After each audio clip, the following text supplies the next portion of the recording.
इसमें इतना सिक्योरिटी और गाइडलाइन के साथ में प्रोसेसिंग किया जाता है, तो आप खुद ही समझ सकते हैं इसमें कौन कौन इन्वॉल्व हुआ होगा।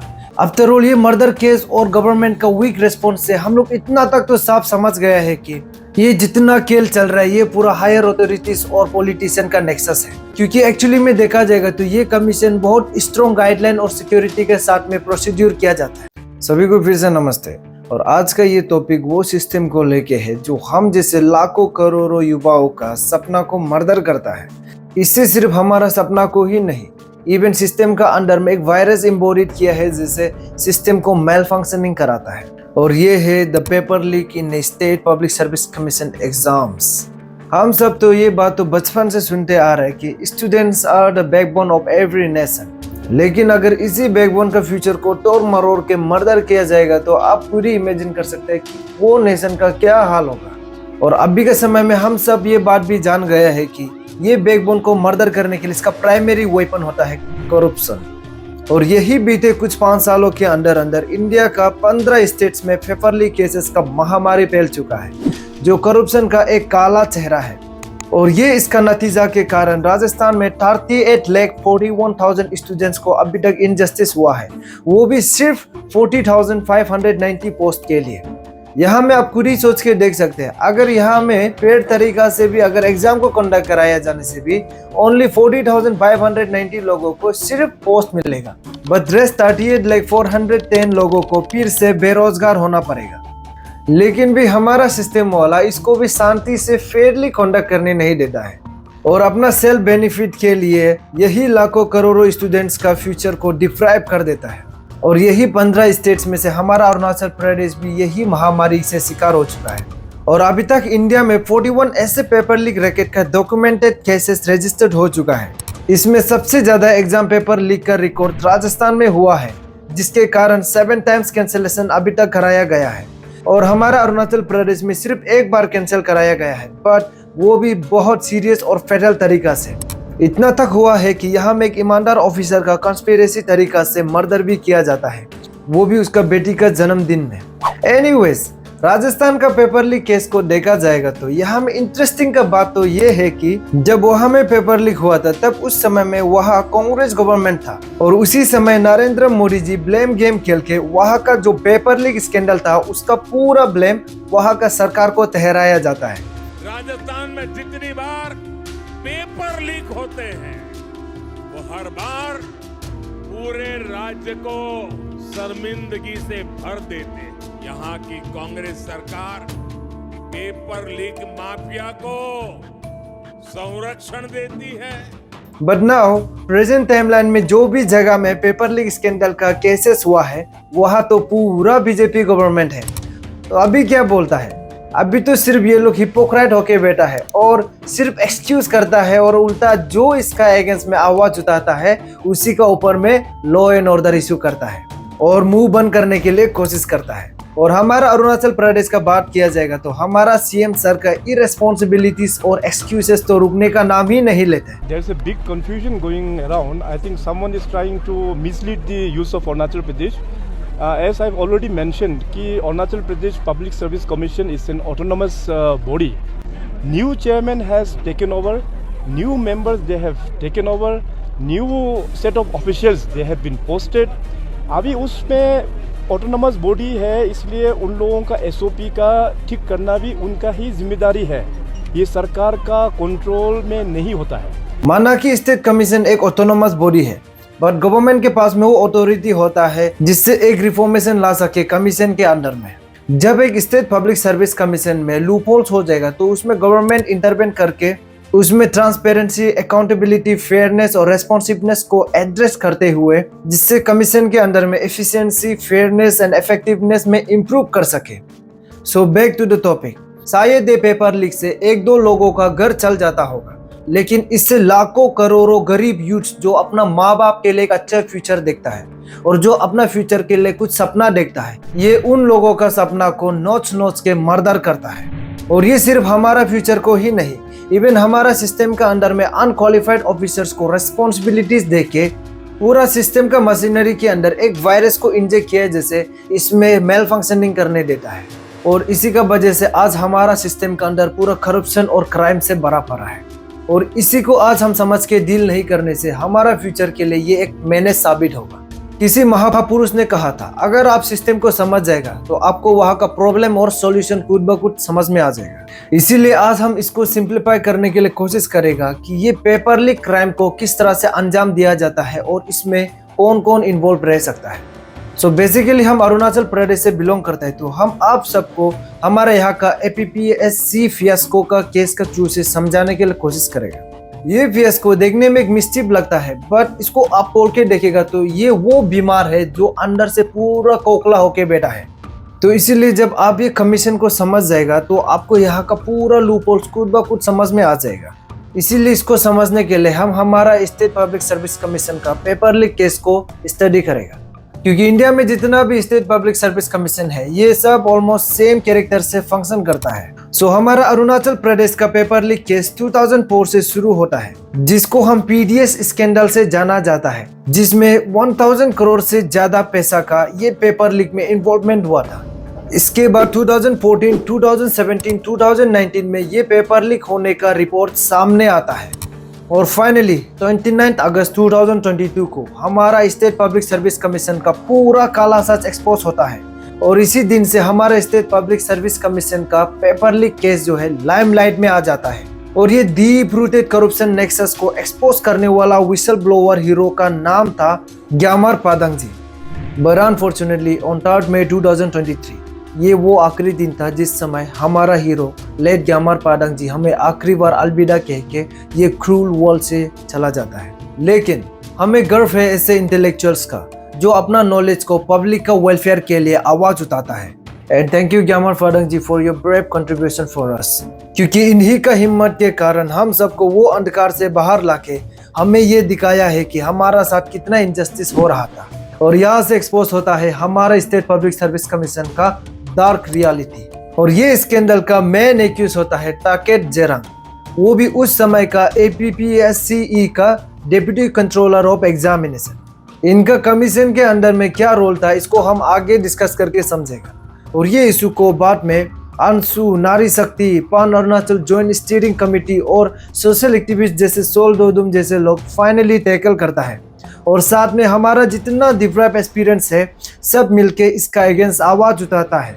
और इसी प्रोटेस्ट के चलते हमारा अरुणाचल का कैपिटल पुलिस ये केस को इन्वेस्टिगेशन करना इनिशिएट कर देता है। एक्चुअली में ये कंप्लेंट था कि जेरंग को मेन एक्यूज है बोल के मेंशन नहीं किया था, बट यहाँ तो कोदा चूहा का बिल लेकिन निकला हाथी।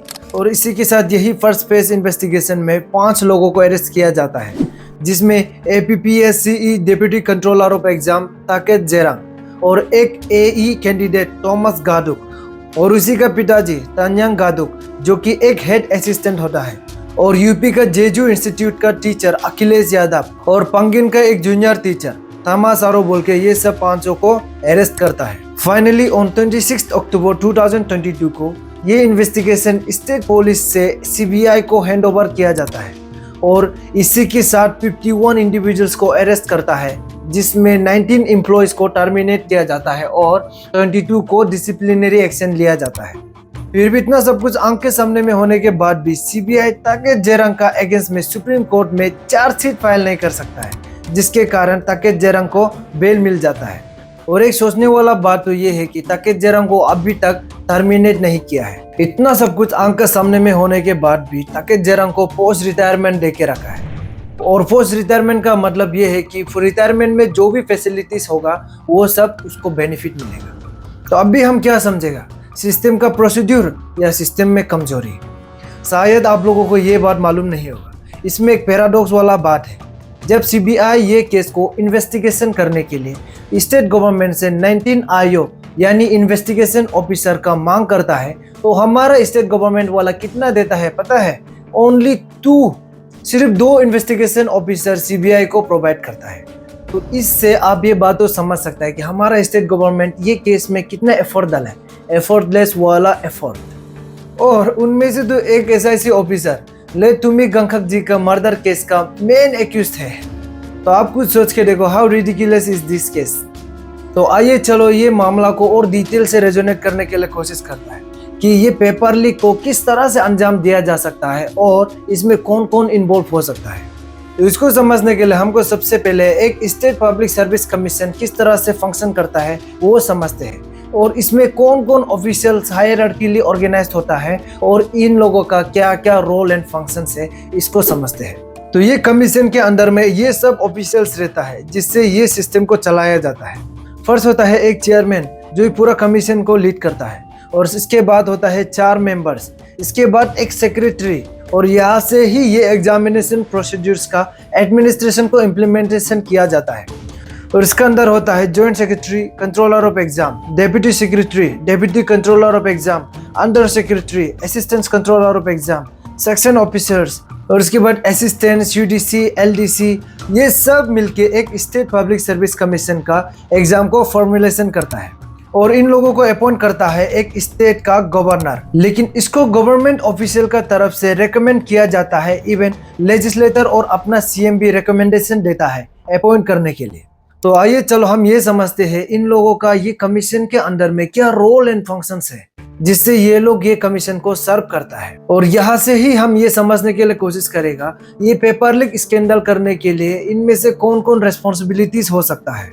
लेकिन यहाँ हम हर एक ऑफिशियल का रोल को नहीं बता पाएगा, बट ये कमीशन का अंदर में जो मेन रोल करता है हम उन लोगों का रेस्पॉन्सिबिलिटीज को समझेगा। लेकिन इससे ये मत समझना एलडीसी यूडीसी भी इसमें शामिल नहीं है। बहुत से एलडीसी यूडीसी असिस्टेंट्स भी ये पूरा पेपर लीक स्कैंडल में शामिल है। फर्स्ट है रोल ऑफ चेयरमैन। एक चेयरमैन का ओवरऑल रेस्पॉन्सिबिलिटीज होता है state public service exam process में क्रेडिबिलिटी और इंटीग्रिटी मेंटेन करना, और एग्जाम को डिलीजेंटली इसमें इंश्योर करना होता है एग्जाम में ट्रांसपेरेंसी, इफिशिएंसी और इम्पार्शियल मैनर से कंडक्ट करना, जैसे कि पूरा कमीशन के अंदर में ओवरऑल कोऑर्डिनेशन करना, जितना गाइडलाइंस और पॉलिसीज को इस्टेब्लिश करके एग्जाम प्रोसीड्यूर्स को गवर्न करना, इवन मेंबर्स को अपॉइंट भी कर सकता है और साथ में उसको सुपरवाइज भी करना। और जब एग्जाम प्रोसेस में कुछ भी कॉन्फ्लिक्ट्स आ जाएगा जैसे कि डिस्प्यूट्स, इरेगुलरिटीज और चैलेंजेस, तब ये एक की रोल प्ले करता है इसको रिजॉल्व करने के लिए। वो इवन सिक्योरिटीज मेजर्स को लेके ओवरसीज करता है ताकि एग्जामिनेशंस में मेल प्रैक्टिस और चीटिंग को प्रिवेंट करने के लिए और कोई भी ऐसा मिसकंडक्ट ना हो, और अपडेट्स देके ट्रांसपेरेंसी को प्रमोट करना होता है। और लास्टली रिजल्ट डिक्लेरेशन में ये इंश्योर करना होता है कि रिजल्ट फेयर और अनबायस्ड तरीका से इवेल्यूट किया गया है। और निप्पो नाबम जिस समय में ये फियास्को हुआ था उस समय का चेयरमैन ये बोलता है ये पेपर लीक कैसे हुआ है अपना को कुछ मालूम नहीं है, और जितना उसको एलिगेशन डाल रहा है ये सब एक मिसलीड है, ये एक फॉल्ट एलिगेशन है। सीरियसली इज इट पॉसिबल कि वो कुछ नहीं जानता है चेयरमैन होके? Absolutely not. लेकिन चिंता मत करो, आपको आगे जाके समझ जाएगा। और ये कमीशन के अंदर में 4 लोगों का रोल होता है, और हमारा यही 4 मेंबर्स का भी रोल्स वही है एग्जाम प्रोसेस में इंटीग्रिटी, ट्रांसपेरेंसी और क्रेडिबिलिटी फुलफिल करना। लेकिन इन लोगों का कुछ सर्टेन रेस्पॉन्सिबिलिटीज है, जैसे कि पूरा एग्जाम प्रोसेस के लिए शेड्यूल सेटिंग करना, सब्जेक्ट एक्सपर्ट्स और एडमिनिस्ट्रेटिव स्टाफ अपॉइंट करना, और ये लोग एग्जामिनेशन सिलेबस को डिजाइन करता है और क्वेश्चन पेपर भी ड्राफ्ट करता है। और ये इंश्योर करना होता है कि क्वेश्चन सेट करने वाला रेलेवेंट, फेयर और एग्जाम का ऑब्जेक्टिव के साथ सही तरीका से अलाइन भी हो। और लॉजिस्टिकली एग्जाम का एडमिनिस्ट्रेटिव स्टाफ को हैंडल करना होता है, और एग्जाम प्रोसेस को ऑब्जर्वर्स और सुपरवाइजर्स अपॉइंटेड करके एग्जाम प्रोसेस का अंदर मेल प्रैक्टिस, चीटिंग और इरेगुलरिटीज को रिपोर्ट करना होता है चेयरपर्सन या एग्जाम अथॉरिटीज को। और सेक्रेटरी का रोल बहुत इंपॉर्टेंट होता है एक स्टेट पब्लिक सर्विस कमीशन को इफिशिएंट और इफेक्टिवली मैनेजमेंट करने के लिए, क्योंकि ये चेयरमैन, मेंबर्स और बाकी कमिटी मेंबर्स को एडमिनिस्ट्रेटिव सपोर्ट देता है। और ये एग्जाम प्रोसेस में सिक्योरिटी कोऑर्डिनेट करना होता है और एग्जाम मटेरियल्स का डिस्ट्रीब्यूशन और कलेक्शन भी करता है। और ये कम्युनिकेशन के लिए एक पॉइंट ऑफ कांटेक्ट होता है जिससे examination committee, examination centres, candidates और बाकी स्टेक होल्डर्स के बीच में इंफॉर्मेशन अपडेट कर सके। और इसी के साथ एग्जाम प्रोसीड्यूर्स का ऑलमोस्ट सभी रिकॉर्ड को बना के रखता है, और ये डॉक्यूमेंटेशन एक्टिविटीज को भी कंप्लायंस करके रखता है। और चेयरमैन और मेंबर्स के साथ कोलैबोरेशन करके कुछ कॉन्फ्लिक्ट्स होने से उसको रिजॉल्व करके एग्जाम को फेयर और ट्रांसपेरेंट तरीका से कंडक्ट करवाता है। एंड लास्टली एग्जामिनर्स का साथ मिलके इवैल्यूएशन प्रोसेस को एक्यूरेटली और कंसिस्टेंटली करवाता है। और जॉइंट सेक्रेटरीज का काम होता है ये सेक्रेटरीज को ये सब चीज में असिस्ट करना। इसके बाद डिप्टी कंट्रोलर ऑफ एग्जाम का ओवरऑल रेस्पॉन्सिबिलिटीज होता है एग्जाम को सक्सेसफुली कंडक्ट कराना और इंटीग्रिटी, फेयरनेस और इफेक्टिवनेस कंट्रीब्यूट करना, और बाकी एग्जामिनेशन ऑफिशियल्स और स्टेक होल्डर्स के साथ मिलके एग्जाम प्रोसेस में ट्रांसपेरेंसी, इफिशिएंसी और इम्पार्शियलिटी इंश्योर करना। सिर्फ इतना ही नहीं, ये एग्जाम प्लानिंग और कोऑर्डिनेशन में असिस्ट करता है, जैसे कि एग्जाम शेड्यूल्स को सेटिंग करना और वेन्यू को अरेंज करना, जैसे कि किसी स्कूल या चांदनी होटल में कंडक्ट करना, और क्वेश्चन पेपर प्रिपरेशन में ओवरसीज करना, और लॉजिस्टिकल अरेंजमेंट में असिस्ट करना, जैसे कि एग्जामिनेशन मटेरियल्स को ट्रांसपोर्टेशन कराना और सेंटर सेट करना। और ये कैंडिडेट का रजिस्ट्रेशन और एनरोलमेंट को वेरीफाई भी करता है, और एग्जाम कंडक्ट कराया जाता है, और साथ में एग्जाम मटेरियल्स को डिस्ट्रीब्यूशन और कलेक्शन करता है, और इरेगुलरिटीज और इश्यूज को मॉनिटर भी करता है। और इसी के साथ साथ एग्जाम प्रोसेस में इंटीग्रिटी और कॉन्फिडेंशियल के लिए सिक्योरिटी मेंटेन करता है। और ये एग्जामिनर्स और एवेल्यूटर्स के साथ मिलके एग्जाम रिजल्ट का कंपाइलेशन में असिस्ट करता है और उसको प्रिपेयर करके पब्लिश करता है। एंड लास्टली ये एग्जाम का रेगुलेशंस, गाइडलाइंस और स्टैंडर्ड को इंश्योर करता है और प्रोटोकॉल्स बना के एग्जाम स्टैंडर्ड को मेंटेन रखना होता है। लेकिन बहुत अनफॉर्चुनेट का बात है कि हमारा Arunachal Pradesh public service commission का पेपर लीक केस में मेन एक्यूज होता है यही कमीशन का deputy controller of exam Taket Jerang. इसी के साथ दिलीप साहब बोल के एक ट्रांसपोर्टेशन इंचार्ज को भी ताकेत जेरांग का इंटेरोगेशन के द्वारा पकड़ता है। इसका काम होता था क्वेश्चन सेट करने वाला को ले जाके प्रिंटेड करवा के लेके आना। और इंटरेस्टिंग का बात तो ये था कि ये आदमी बिना कोई कॉन्फिडेंशियल का जब प्रिंटिंग करते समय में कुछ क्वेश्चंस अगर एरर होने पर ये डायरेक्ट व्हाट्सएप में मैसेज करके क्वेश्चंस को भेजता था, जो कि एक सोशल मीडिया प्लेटफॉर्म है। तो अभी आप कुछ सिस्टम को देखा है ये किस तरह से फंक्शन करता है। तो क्या ये पॉसिबल है ये अकेला ये स्कैंडल को अंजाम दे सकेगा? और इसमें इतना सिक्योरिटी और गाइडलाइन के साथ में प्रोसेसिंग किया जाता है, तो आप खुद ही समझ सकते हैं इसमें कौन कौन इन्वॉल्व हुआ होगा। भले ही इसमें सिस्टम का तरफ से इन लोगों को कंसील करने के लिए कोशिश कर रहे हैं, बट आप अभी अगर सिस्टम को समझ गए हैं तो आप खुद समझ सकते हैं इसमें कौन कौन इन्वॉल्व हुआ होगा। और ये कमीशन का ऑफिशियल्स कोई छोटा मोटा पावर का काम करने के लिए नहीं है, इससे एक पूरा सिस्टम का क्रिएशन किया जाता है। तो अभी आप कुछ समझ सकते हैं चेयरमैन का इसमें क्या रोल होता है। तो आप इससे कुछ समझ जाओ निपो नाबम ये कमीशन में कब से इन्वॉल्वमेंट है। और आपको बता दूं 16 अक्टूबर 2014 को वो ये कमीशन का 4 मेंबर में से एक मेंबर बन के सर्व करता है, और 9 अगस्त 2018 में इसको मेंबर से चेयरमैन बनाया जाता है APPSC का। और कहता है जो भी इसको एलिगेशन डाल रहा है वो मिसलीड और ट्रूथ नहीं है। और इतना सालों से ये कमीशन में बैठ के सर्व कर रहे हैं, और सबको पता है ये कमीशन में 2004 से प्रॉब्लम देना शुरू हुआ है, और जब से ये 2014 से बैठा है वहां से तो और भी कंसोलिडेट होके प्रॉब्लम निकालना शुरू हुआ है। और इसको पता नहीं है क्या हम नाक से खाना घुसाते हैं क्या। और आपको बता दूं ये लोग ये पेपर लीक करने के लिए क्यों हिचकिचाहट नहीं करते हैं, क्योंकि हमारा यहाँ में कोई ऐसा कंसोलिडेट लॉ नहीं है जिससे ऐसे क्राइम करने वाला को स्ट्रिक्टली एक्शन लिया जा सके। इसीलिए हमारा यहाँ का ग्रिप एक्सपीरियंस जैसे तदकनालो और तीचीपुरो जो एक इंटेलेक्चुअल ऑर्गेनाइजेशन बनाता है पान अरुणाचल जॉइंट स्टीयरिंग कमेटी। और यही सब चीज सिस्टम में जो लूप होल और एक्सप्लॉयटेशन हो रहा है ये सब चीज को नहीं होने के लिए एक रिफॉर्मेशन का मांग करता है सरकार से। बट हमारा स्टेट गवर्नमेंट तो ये सब चीज दिखाई नहीं देता है, और हमारा चीफ मिनिस्टर सर ये सब को देखने के बाद भी इसको समझ में नहीं आ रहा है कि इसमें रिफॉर्मेशन का सख्त जरूरत है। तो CM सर को बताने से चाहे रिफॉर्मेशन वो भी ला सकता है। इसीलिए हम सब भी ये रिक्वेस्ट करते हैं कि रिफॉर्मेशन ला के आप अपना सर्विलेंस में रखिए। बट नो, ये लोग तो ये करेगा ही नहीं, क्योंकि ये लोगों को भी मालूम है कि यहाँ ऑलमोस्ट पूरा गवर्नमेंट ऑफिशियल वाला भी मिला हुआ है। इसीलिए 24 फरवरी 2023 में जब ताकेत जेरांग को बेल मिला जाता है उसी दिन यही APPSC का एक अंडर सेक्रेटरी लेट टूमी गंगक जी का एकदम प्रोफेशनल तरीका से मर्डर करता है, और अभी तक इसको जस्टिस भी नहीं दिला सके। भले ही एक पूरा मशीनरी खराब है बोल सकते हैं, बट उसका हर एक पार्ट खराब नहीं होता है और हर 5 उंगली भी बराबर नहीं होते। इसीलिए उन लोगों का ये इविल एक्टिविटी को छुपाने के लिए उन लोग अपना एक ईमानदार कलीग का सेक्रीफाइस कर देता है, क्योंकि उन लोगों को भी कहीं ना कहीं मालूम हो गया था ये जो ऑफिसर है ये कमांडर ऑफिसर है और एनी टाइम ये किसी का भी पर्दाफाश कर सकते हैं। तो इसीलिए आज तक एक अंडर ऑफिसर का मर्डर होने के बाद भी उसका कातिल का अभी तक कोई पता नहीं है। और शौक और हैरान के बात तो ये है कि एक SIC ऑफिसर ही ये मर्डर का मेन एक्यूज्ड है। बट अनफॉर्चुनेटली हम लोग ये डिसाइड नहीं कर सक रहे कि कौन इसको एग्जैक्टली मारा है, क्योंकि यहाँ पूरा सिस्टम मिला हुआ है। जो भी अगर इसको खोलने के लिए कोशिश करेगा सिस्टम उसको अपना चक्रव्यूह में फंसा देगा। तो तुमी गंगकक जी को क्यों मारा है इसको समझने के लिए कोशिश करेगा। सो हम और आप तो यही सोचते रह गया कि इसको क्यों इतना प्रोफेशनल तरीका से मारा गया है। तो इसका पीछे खुद ले तुमी गंगकक जी का कमीशन का पोस्ट में ही है। और हमको ये पता है कमीशन में एक अंडर सेक्रेटरी ऑफिशियल का पोस्ट में सर्व कर रहा था।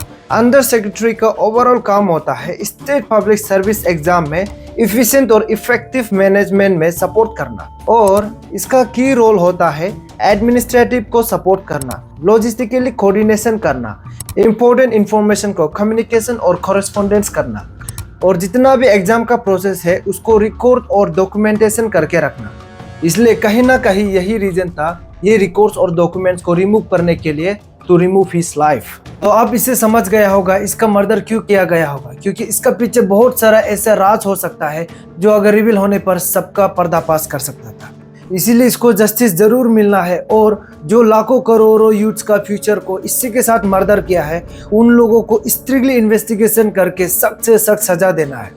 आफ्टर ऑल ये मर्डर केस और गवर्नमेंट का वीक रिस्पॉन्स से हम लोग इतना तक तो साफ समझ गया है कि ये जितना खेल चल रहा है ये पूरा हायर अथॉरिटीज और पॉलिटिशियन का नेक्सस है। क्योंकि एक्चुअली में देखा जाएगा तो ये कमीशन बहुत स्ट्रॉन्ग गाइडलाइन और सिक्योरिटी के साथ में प्रोसीड्यूर किया जाता है, और हर एक वो ऑफिशियल स्टेक होल्डर्स के पास में वो ट्रांसपेरेंसी, फेयरनेस, अकाउंटेबिलिटी और सिक्योरिटी मेंटेन करने का पावर होता है। और इसमें ऐसे स्कैंडल और किसी को सजा नहीं दे पाना मतलब पूरा सिस्टम ही गंदा है। इसीलिए चेयरमैन से लेके LDC UDC तक ये क्रिमिनल एक्टिविटी को फ्री एंड फेयरलेसली अंजाम दिया जाता है। अगर ये कमीशन के अंदर में इतना सब कुछ लूप होल और इलेक्ट्रिक चल रहे तो इसमें क्या रिफॉर्मेशन का जरूरत नहीं है क्या?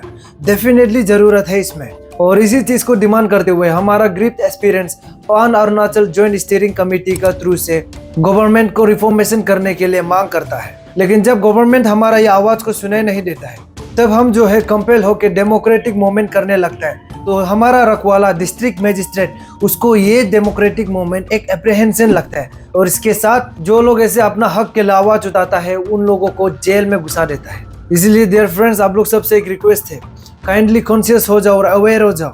अगर हम लोग आज अपना आवाज को नहीं उठाएगा, हम लोग सिस्टम को नहीं समझेगा, तो एक दिन ये सिस्टम जो है अपना मनमानी करके हमारा स्टेट का ट्रैंक्विलिटी और पीस को एक एरिस्टोक्रेसी में डेवलप कर देगा, और इसी के साथ डेमोक्रेसी का डिस्ट्रॉय हो जाएगा। इसी के साथ जाते जाते एक बात हमेशा याद रखो, जब भी कोई मैनरलेस ऑफिसर या कोई एम्प्लॉय मिलेगा तो समझ जाओ ऑलमोस्ट वो लोग सब बैकडोर वाला माल है। अदरवाइज जो ट्रूली स्टडी करके, जो हार्ड वर्क करके जो बनता है, वो लोग मेंटली इतना ट्रेंड हो जाता है कि अपना प्रोफेशनलिज्म और रोल का वैल्यू को मालूम होता है। बट हम ये नहीं बोल रहा है कि 100 का 100% मैनरलेस वाला एम्प्लॉय या ऑफिसर जो है बैकडोर है, बट उसमें से 95% जो मैनरलेस एम्प्लॉय है वो लोग सब बैकडोर वाला प्रोडक्ट है, लिख के ले लो। इसीलिए आजकल का हमारा डिपार्टमेंट कोई ट्रांसपेरेंसी, अकाउंटेबिलिटी मेंटेन करता ही नहीं। आई होप आप लोग सब ये वीडियो से कुछ सीखा हो। इसी के साथ धन्यवाद।